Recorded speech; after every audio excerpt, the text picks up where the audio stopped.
तुम्ही याबद्दल कधी कुणाशी बोलला का नाही? म्हणजे घरच्यांशी किंवा मित्रमैत्रिणीशी?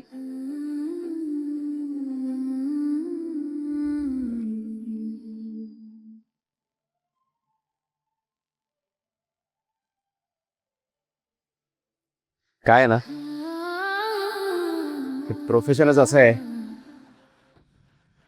की किती दूर जावं असं वाटलं, सगळ्या जगापासून लांब पळून जावं असं वाटलं तरी जाता येत नाही ना. का असेल कुठे जाणार मी? सुपरस्टार आरके त्या काळी खूप बुद्धिमान सेन्सिबल मुली होत्या आजूबाजूला. काहींनी अप्रोच करण्याचा प्रयत्नही केला, पण हे असं माकड केलं होतं दीपाने. माकडने पिसाळलेलं कुठल्या मुलीला जवळच नाही तिला. Out out. हे आरके इथे आला. आरके कोणी जवळ आलं त्यातून तर असा इन्सल्ट करायचो आणि असा लांब फेकून द्यायचो ना की परत तोंड दाखवणार नाही कोणी.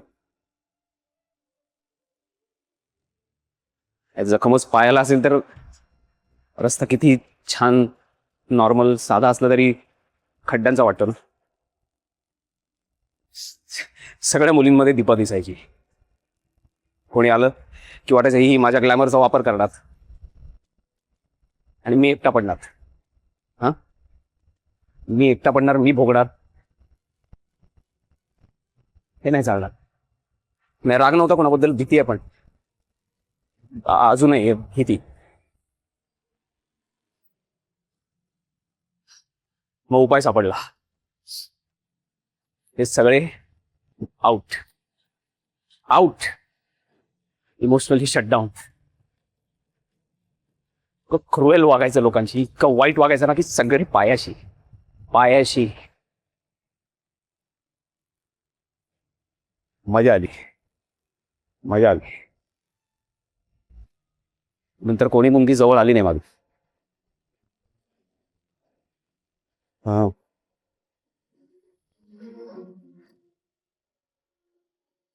ती आलीस. तूही दीपासारखीच वाटलीस तुला. म्हणूनच तिला त्रास देण्याची एकही संधी शोधली नाही.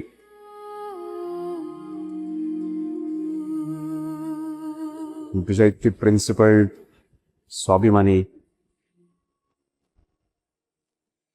ही तरी खरंच पाहिली नव्हती. म्हणजे असं कोणी असू शकतं यावर विश्वास नव्हता मग. काय म्हणाली तीस मला? सर, हेअर ड्रेसरचं काम म्हणजे काम नाहीये का? सॉरी म्हणा सर. सॉरी. सॉरी. आर्किड राघवला प्रॉब्लेम नव्हता सॉरी म्हणायला.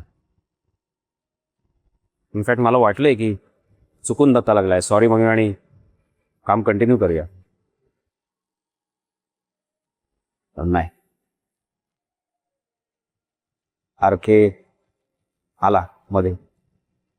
शिवाय हे जे काही तू करतेस हा सगळा दिखावा आहे, शो ऑफ आहे, ते वाटत होतंच मला.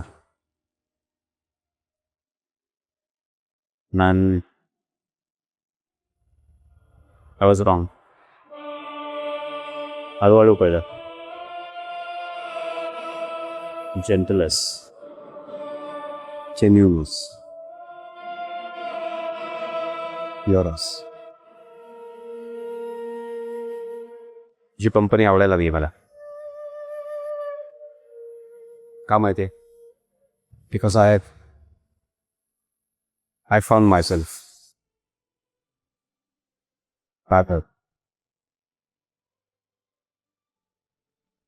राघव.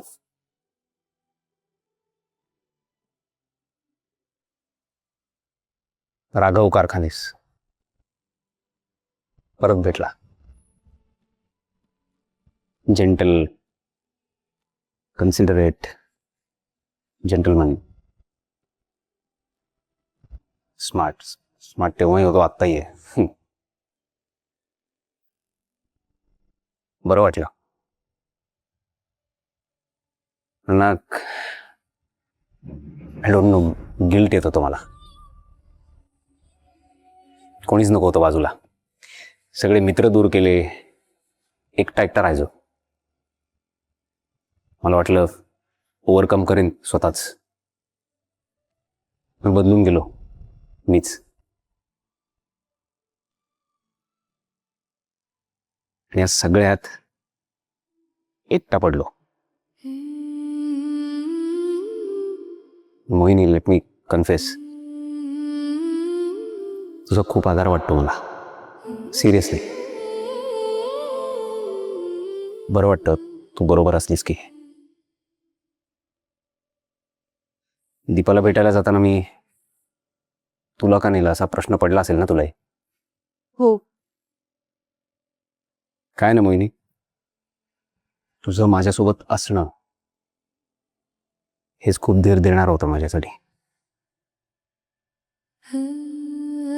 तू होतीस आणि तू आहेस हे कुठेतरी होतं बॅक ऑफ द माइंड, म्हणून मी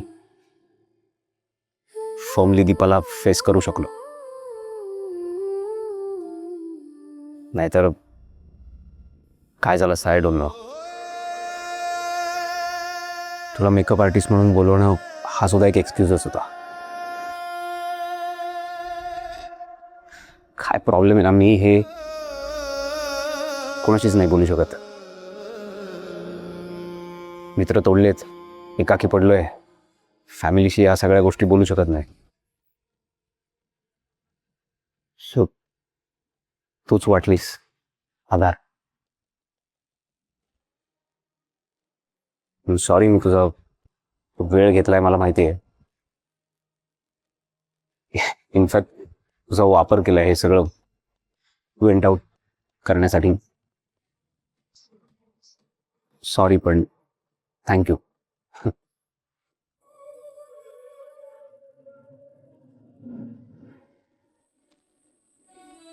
खूप रिलॅक्स वाटतंय मोहिनी, खूप हलका. या सेटच्या साक्षीने मी तुला सगळं सांगून टाकलं.